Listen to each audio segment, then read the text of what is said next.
जैसे तैसे वो आदमी उस खौफनाक बकरी के बच्चे से बचकर घर तक पहुंचा और अपनी ऊपर नीचे हुई सांसों को ठीक किया। घर में दाखिल हुआ तो अपनी बीवी को अपने इंतजार में पाया। आज आपको इतनी देर क्यों हो गई जी? मैं और अम्बा कब से आपका इंतजार कर रहे थे। पड़ोस के रफ़ीक भाई भी पहुंच गए काफ़ी देर पहले। उसकी बीवी ने कुछ शिकायती अंदाजों में परेशानी जताई। हाँ कुछ नहीं, बस ऐसे ही रास्ता भटक गया था। उस आदमी ने रास्ते के वाक़े में खोए जवाब दिया। या अल्लाह, रास्ता भूल गए थे आप, अकेले क्यों आए जी? सवाल बड़ी फिक्रमंदी से पूछा गया था, पर उस आदमी ने जवाब देना ज़रूरी नहीं समझा। बस अपनी बीवी पर एक नज़र डाली थी जवाब में। अच्छा आप हाथ मुंह धो लें, मैं खाना लगा देती हूँ। आपकी पसंद की उड़द की दाल बनाई है, बीवी ने फिर कहा। नहीं मुझे भूख नहीं, कुछ देर आराम करना चाहता हूँ। इतना कहकर वो कमरे की तरफ चल दिया। उस आदमी के जहन से वो नज़ारा हट ही नहीं रहा था। बीवी ने उस वक्त चुप रहना सही समझा और अपनी सास को बेटे के आने खबर देकर कमरे में आ गई। उसने ये बात घर में किसी को नहीं बताई और अगले ही रात जब वो सोने लेटा तो उसे एहसास हुआ कि कोई उसके पीछे है और उसके कान में कुछ फुसफुसाया हो। जैसे ही वो पीछे मुड़ा, कुछ नहीं था। उसने ज़ोर से पूछा, कौन है, कौन है? लेकिन कोई कुछ नहीं बोला। अब हर रोज़ ऐसा होने लगा। कभी कोई साया दिखता तो कभी कोई आवाज़ सुनाई देती। कभी ऐसा लगता कोई ज़ोर से उसके पास हंसा, पर दिखता कोई नहीं। पहले उसने सोचा अपनी बीवी से इन हो रहे वाक़याओं के बारे में बात करे, पर कुछ सोचकर रुक गया। अभी उसकी शादी के कुछ ही माह गुजरे थे और अभी से इन सब परेशानियों में नहीं डालना चाहता था। अपनी नई नवेली दुल्हन को बीवी के बाद बूढ़ी माँ थी घर में जो अपने इकलौते बेटे के बारे में ये सब सुनकर घबरा जाती। इसलिए उसने जंगल और खौफनाक बकरी के बच्चे वाली बात अपने दिल ने रखी और किसी से कुछ नहीं कहा।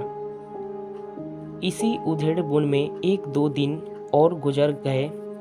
एक सुबह वो फजीर की नमाज पढ़ने उठा तो अपने कमरे में जायनमाज जिस पर नमाज पढ़ी जाती है के पास एक छोटी सी संदूकची रखी मिली, जिसे पहले तो उसने खोलना सही नहीं समझा, लेकिन फिर सोचा खोल कर देख लेता हूँ, हर्ज ही क्या है। जैसे ही उसने छोटी सी संदूकची को खोला तो हैरान रह गया। उसमें सोने के 2 सिक्के पड़े थे। ये यहाँ कहाँ से आई और किसने रखी? इसी कशमकश में उसके हाथों से सिक्कों को छुआ तो पास से किसी आदमी की जोरदार हंसने की आवाज़ आई। हा हा हा, का कौन है? उसने फौरन हाथ सिक्कों से पीछे खींच लिया और इधर उधर देखता घबराने आवाज़ में बोला, मैं तेरे पीछे हूँ। फिर तेज मर्दाना आवाज़ आई। वो एक झटके से पीछे मुड़ा तो कोई नहीं था। चेहरे से डर पसीनों की शक्ल में टपकने लगा। डर मत, तेरा नुकसान नहीं करूँगा। एक बार फिर कमरे में वही आवाज़ गूंजी। कौन हो? मुझसे क्या चाहते हो?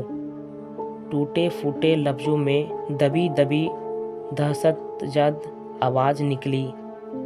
कुछ नहीं चाहता, मेरा दिल तुम पर मेहरबान हो गया है। उस बकरी के बच्चे पर तू मेहरबान हुआ तो मेरा दिल तुझ पर मेहरबान हो गया है।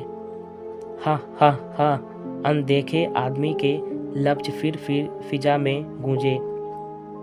बकरी का बच्चा, पर तुम हो कौन? दिख क्यों नहीं रहे?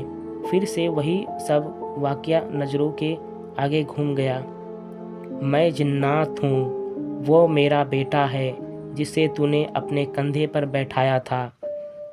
इस बार आवाज़ ने जो कहा उसे सुनकर आदमी के रोंगटे खड़े हो गए और मुंह खोलने पर भी लफ्ज़ बाहर नहीं निकल पाए।